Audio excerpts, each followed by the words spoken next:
Viską papasakok, kaip gyveni. Gyvenu gerai. Oi, mūsas gyvena gerai. Oi, bet turim va. Kaip Lioka pasakytų, desperado.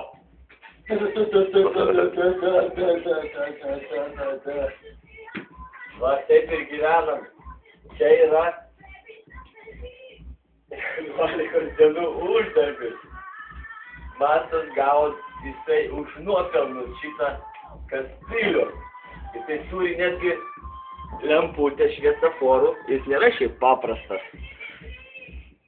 Priekinė lemputė, gera lemputė. Ir dar Matas labai mėgsta naudoti jį, va taip, va. Dar Matas tai jo labai mėgsta tai va laviruoti, va viską pastumti, va. O. Paspė. Kartais, kai Fuksas mėgė jį, pabado Fuksą kartais. Va. Aš jas viskas gerai, bet vieną Matas tai užsikrausto, tai. Ir aš šiandien išvažiuoju, tai baigėsi.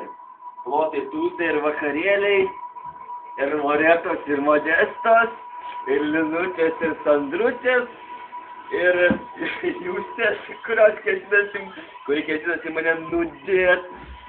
Va. Aš taip palinkėsiu Matui būti tvirtam, gerų atostogų, neprarast humoro jausmo ir laikytis šiame nuostabiame puikiame gyvenime. Mua. O ką pats ketini veikti savo ryte? Ką pats ketinu? Jo. Pats ketinu. tą mėnesį pasėdė, siūlo dar švogerį už 3 štukės. Darbą Utenoje, bet tai tos 3 štukės, matai, darbas darbų nelygus dar, matai. Šiaip grįžti dar į Kauną ant spalio, dar į Baraką bandysiu krausti, šitą galbūt. Bet jau tenka aukštą, tikrai jau nesikrausti čia. Ne, tai žiūrėk, taigi nuo spalio galėsi vėl atsikrausti. Tai va. Atsuo, buvau tvirtas. Tavo įrankį. Ačiū. Gerai. Stop kadras.